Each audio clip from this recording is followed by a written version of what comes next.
Olá, esse é mais um Apostila Festivais. Meu nome é Jorge Cruz Eu sou Roberta Matias. e a gente está aqui de novo para conversar sobre a quarta semana do Festival Taguatinga de Cinema. Foram os últimos curtas da mostra paralela disponibilizados e mais uma semana da mostra competitiva, né? São 8 semanas na mostra competitiva.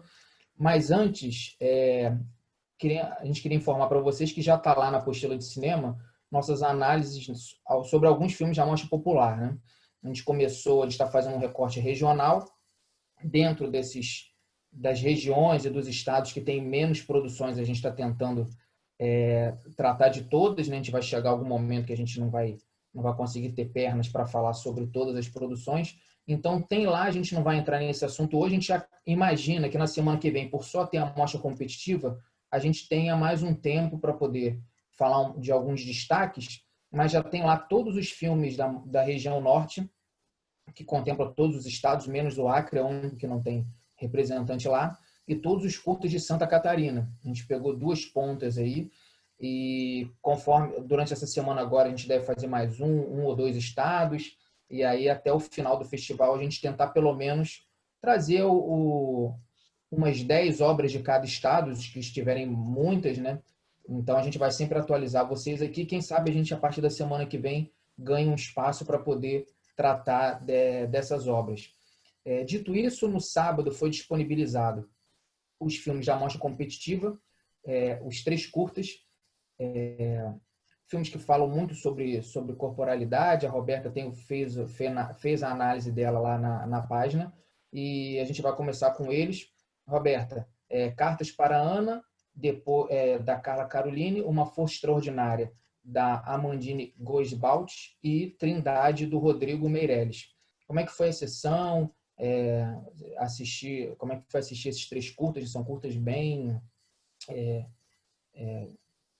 densos na execução das propostas deles, né? São imagens bem fortes. Como que foi a sessão competitiva para você? Bom, antes de falar qualquer coisa, eu quero dizer que isso daqui não é ainda o uniforme da apostila de cinema, Ah, tá? sim. Eu tô aqui com uma blusa da Lauryn Hill, o Jorge tá com a outra blusa, foi uma mera coincidência. É pura. Foi só uma coincidência, mas para a gente descontrair um pouquinho aqui, são curtas muito densos, que caíram numa semana bem especial, né? Como depois a gente vai falar mais para frente, que é dia 25 de julho, foi o dia da mulher negra latino-americana e caribenha, e por coincidência, ou não, né? Porque eu acho que a seleção dos filmes, a maneira como estão sendo montados, né? Montadas as sessões e os debates, eles estão conseguindo integrar filmes muito diferentes, fazendo uma conexão.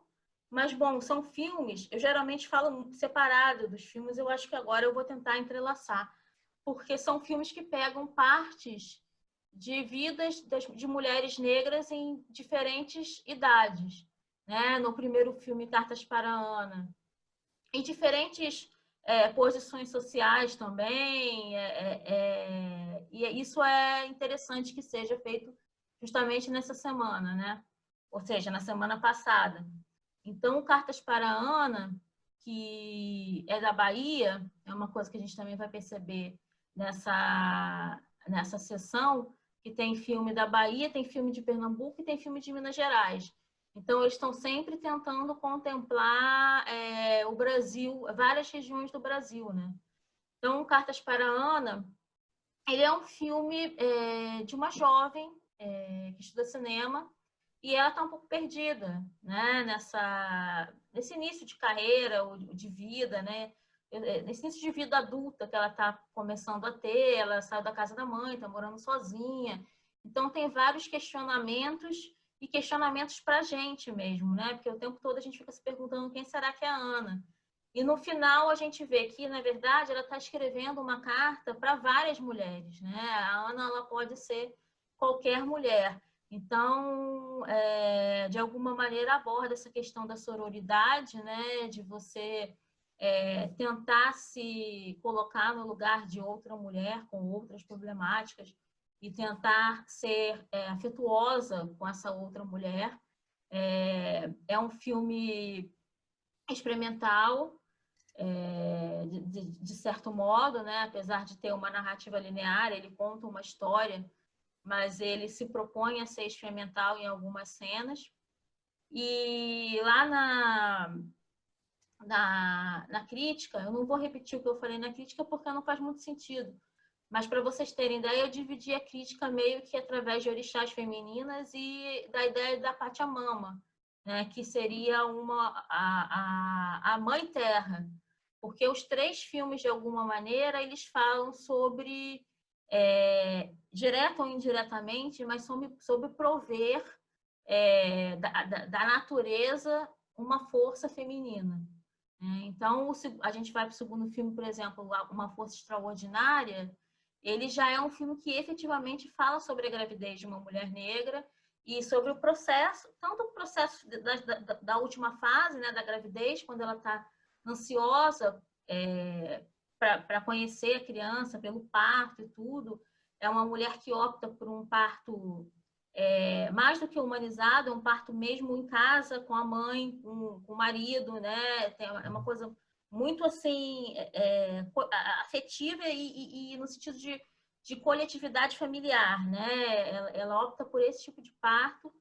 Então a gente sente, né? Ela se deixa filmar num momento muito especial, em 2 momentos muito especiais, que são essa preparação para a chegada do bebê, o parto, e depois ainda um terceiro momento que é já com o bebê, né? E ele tendo que lidar com com a nova vida que ela ganha a partir desse ser que chega e que tem as próprias vontades, e o tempo todo ela tenta reforçar isso, que ela está tentando entender essa criança como um ser autônomo, que vai ter as próprias vontades, os próprios gostos, etc.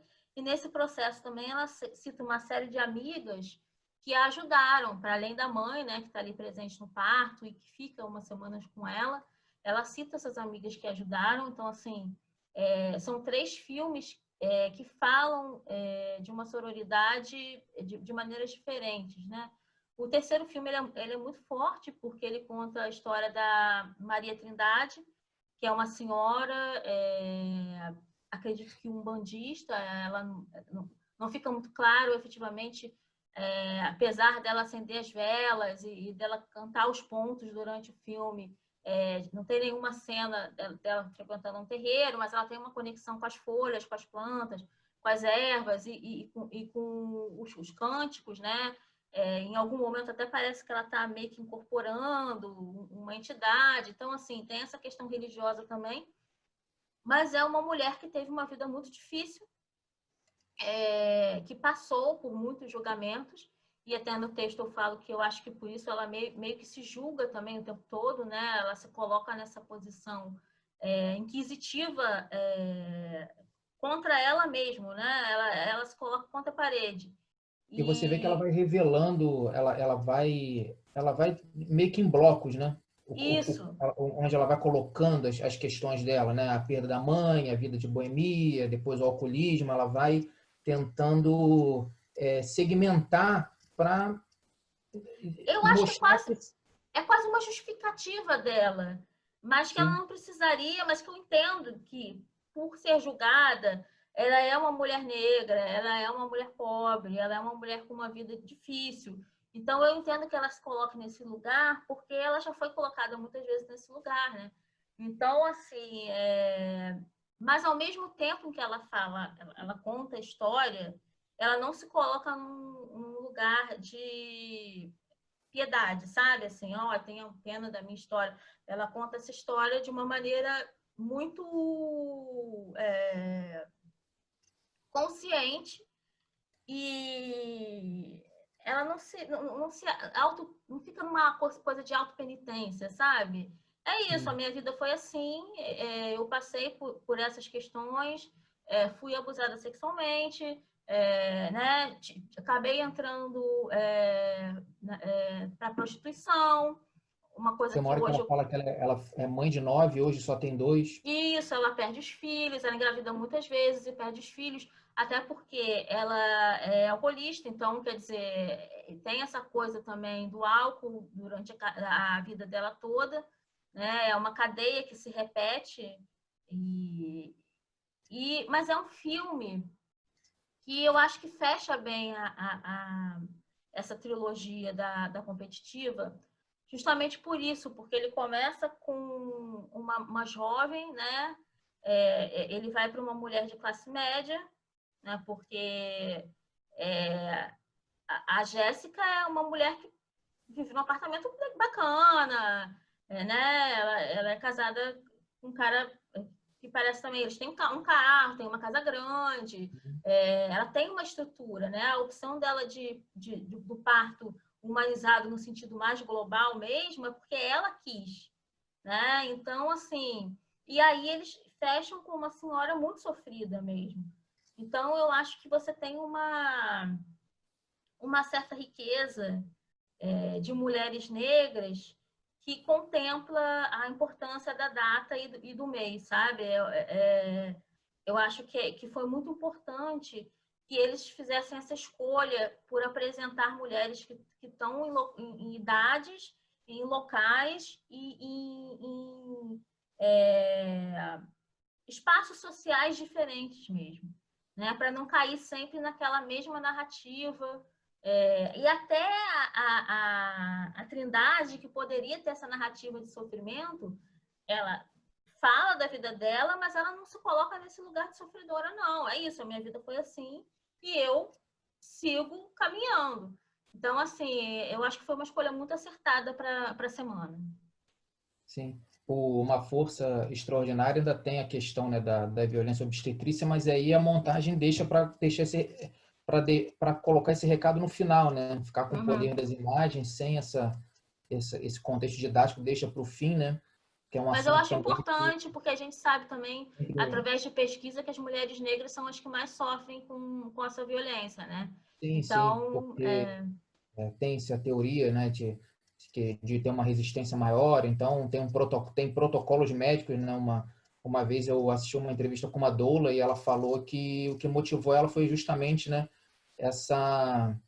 esse racismo dentro da instituição que deveria... dentro do processo de gravidez, né, do parto, né, dos ritos do parto na área médica.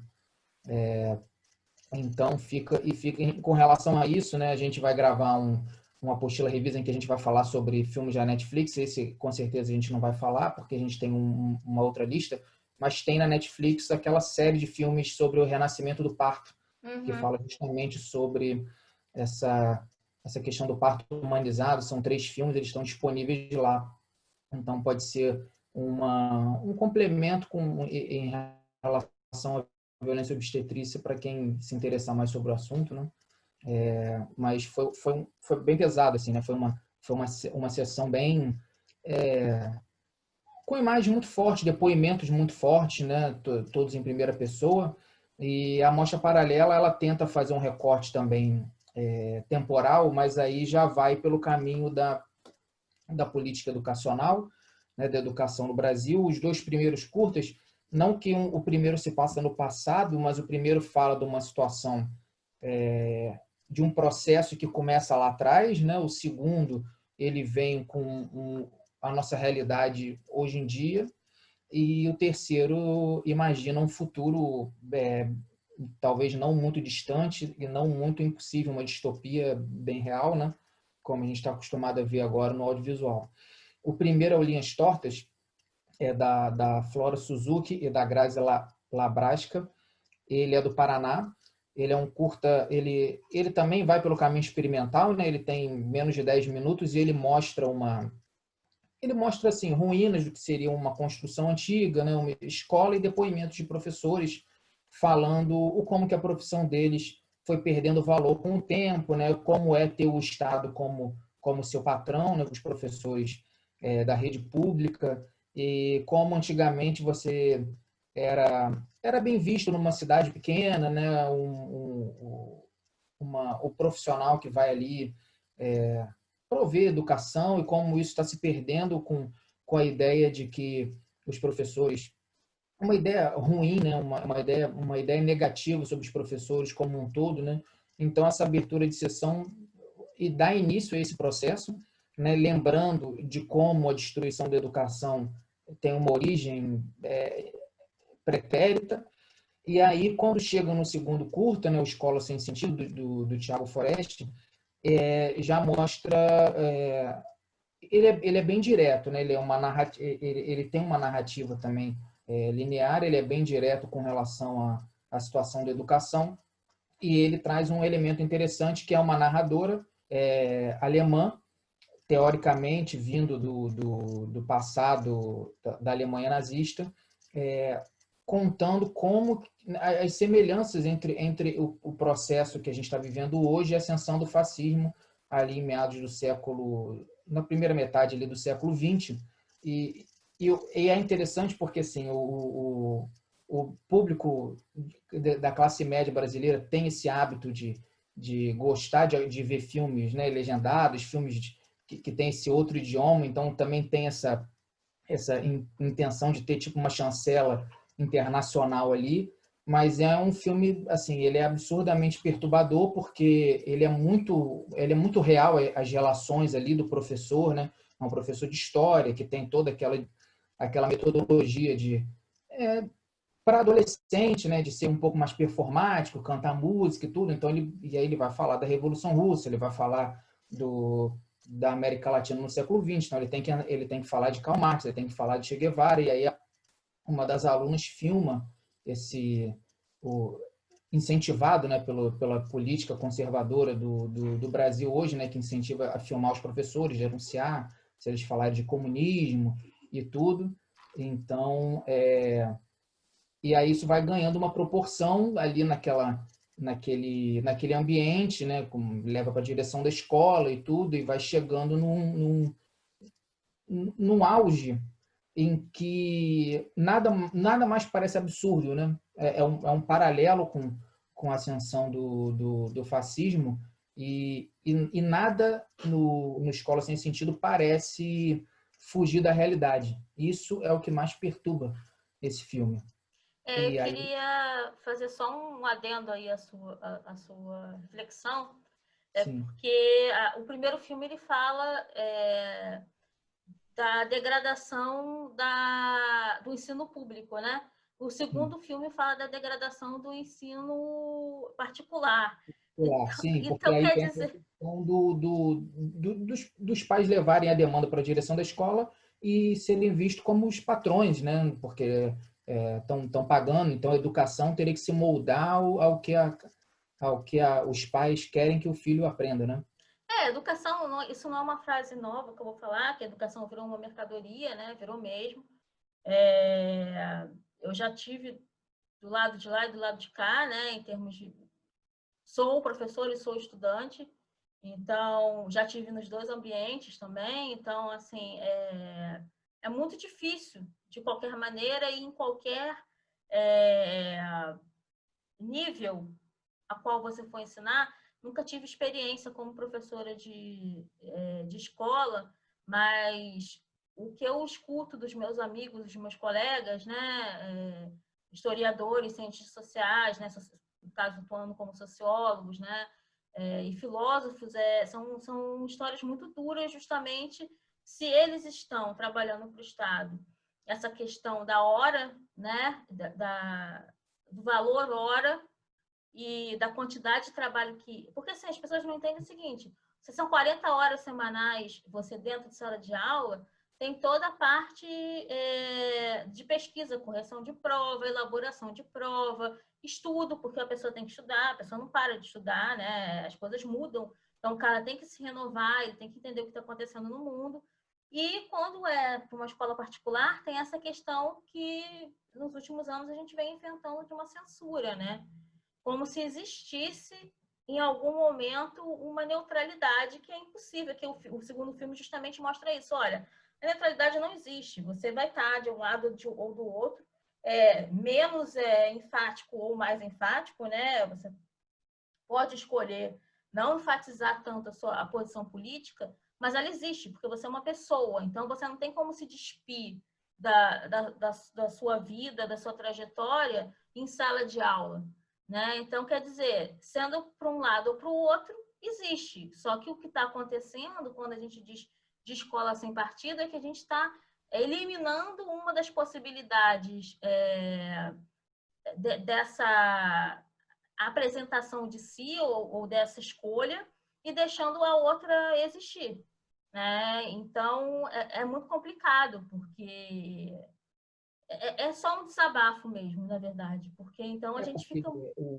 hora extraordinária para um professor é algo que nunca entrou em discussão, porque é tão óbvio que aquela quantidade de horas que ele recebe é só uma parte do trabalho dele, né?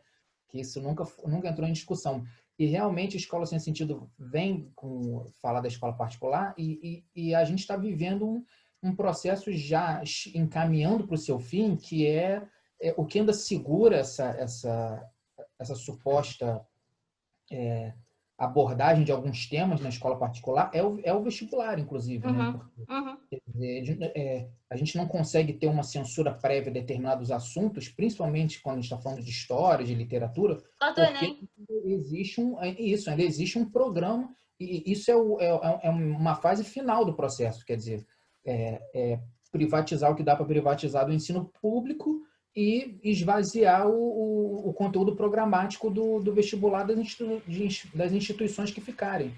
Então, é bem o final do processo, né? Então, é temeroso. Assim, o Escola Sem Sentido é um curta que entra muito nesse ponto. E aí, quando a gente chega no curta final, que é o Tecnogênese, aí de um coletivo, sem nome, né? O Escola Sem Sentido e o Tecnogênese são do Distrito Federal. E o Tecnogênese ele já nos coloca ali num futuro não tão próximo, porque ele é ultra tecnológico, né? Mas aí ele passa por um processo em que a burocracia estatal e o controle sobre a população é total. Então, ele vai, sob a desculpa de que ele vai tentar dividir melhor o acesso aos direitos sociais, ele, na verdade, ele nega por princípio. Então, ele é um futuro distópico bem parecido com os do Adirley Queiroz, Não Era Uma Vez em Brasília, e no Branco Sai, Preto Fica. Então, tem uma professora, né, que ela trabalha na cúpula democrática, que é a única instituição que pode dar aula, que pode prover a educação nesse futuro. E aí ela resolve, ela tenta bugar o sistema, ela vê uma maneira de tentar bugar esse sistema, porque ela vê que a educação, por princípio, não é um direito que está sendo providenciado para a população da maneira correta, né? Então ela vai por um caminho de resistência, né? Um filme aquela distopia em que a gente vai tentar criar uma resistência contra o sistema, já fazendo parte dele, né? Uma coisa que vem de dentro para fora.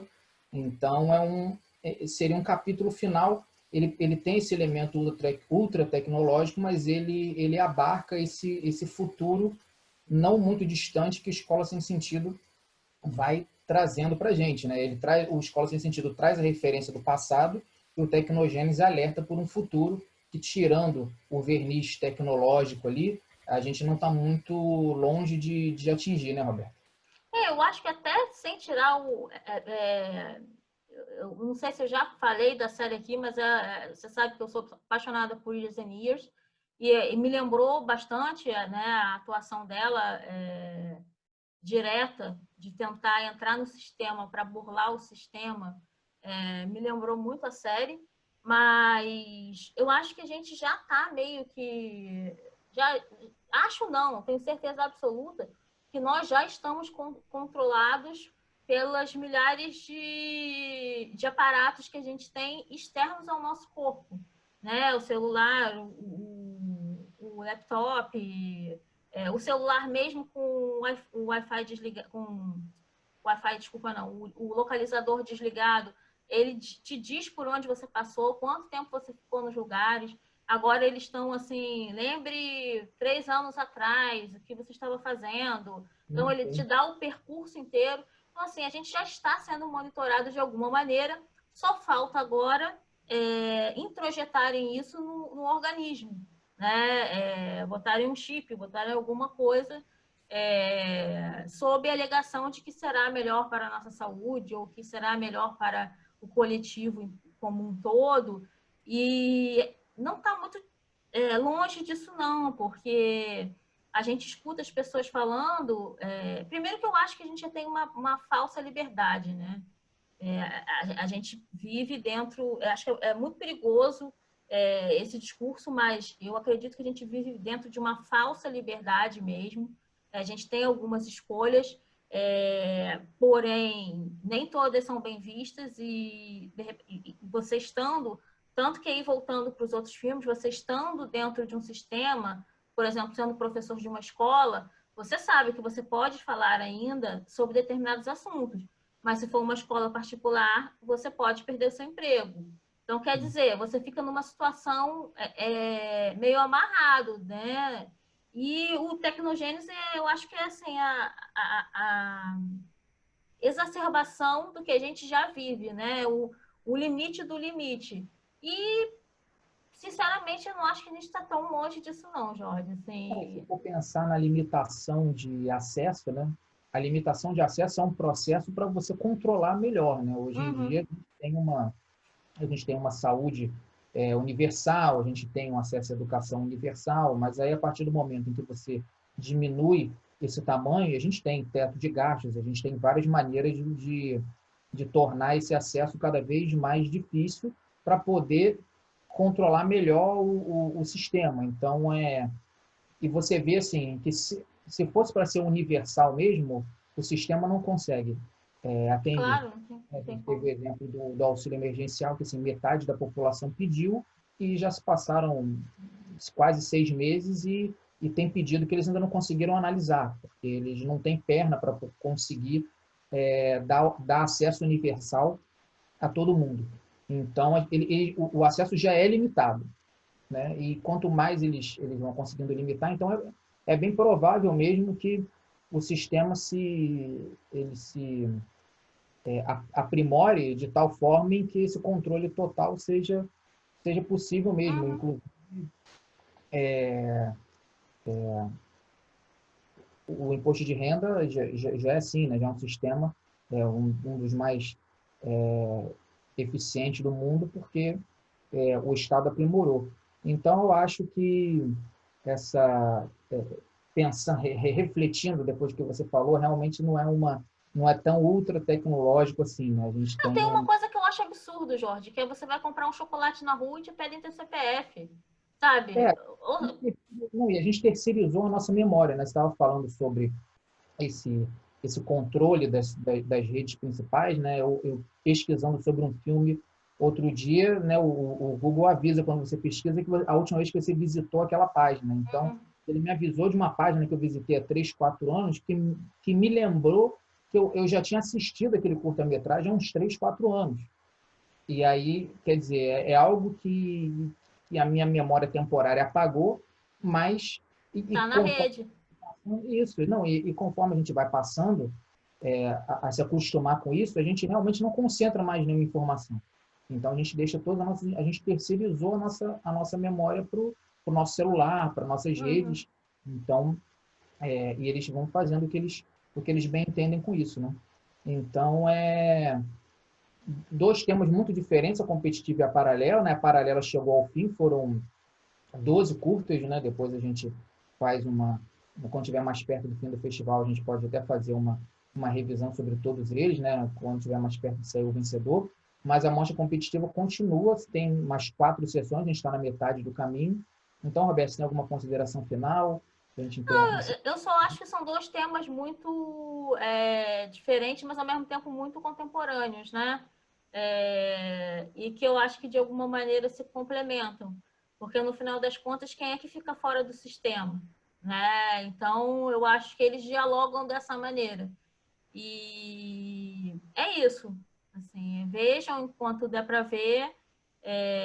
Eu acho que também é importante a gente parar para fazer essa reflexão sobre o que está sendo produzido, né? A gente sempre reforça isso aqui, da produção, da importância da produção independente ou da produção de pequenas e médias produtoras, porque eu acho que é daí que vem, primeiro que é daí que surgem os potenciais novos diretores de longas, etc. Segundo, que é uma produção que por ser mais livre, né? A gente conversou com o Edson semana passada, depois a gente vai falar um pouco mais sobre isso, mas essa liberdade de tomadas de decisões em relação ao que você vai fazer com o seu próprio trabalho, né? Sem ter nenhum grande canal te pautando, nenhuma grande produtora te limitando. Então, às vezes, a produtora são 4 pessoas, um cara que faz a câmera, o outro que faz o som, o diretor, enfim, é isso. Então, eu acho que esses festivais que estão aí pipocando de maneira virtual são muito importantes de serem vistos, a maior quantidade de filmes que vocês conseguirem ver, né? Porque alguns ficam, infelizmente, muito pouco tempo no ar, então não dá mesmo para ver. E também para ver tudo loucamente, são filmes com questões muito complexas, então demandam tempo. Mas é isso, assim, minha parte.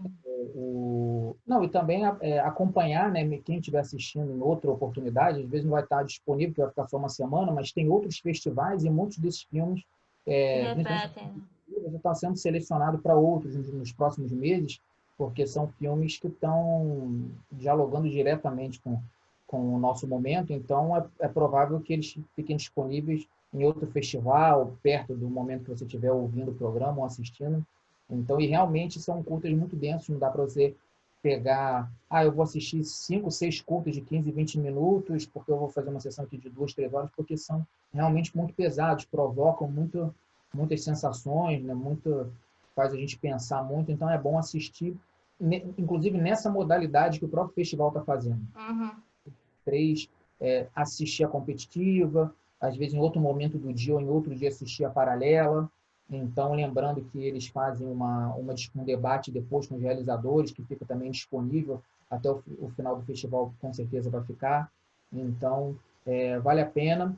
Esse foi mais uma Apostila Festivais. A gente volta na semana que vem com a 5ª sessão da Mostra Competitiva. A Mostra Paralela chegou ao fim. Então, muito obrigado para quem ouviu, para quem assistiu e até a próxima. Obrigada, até mais.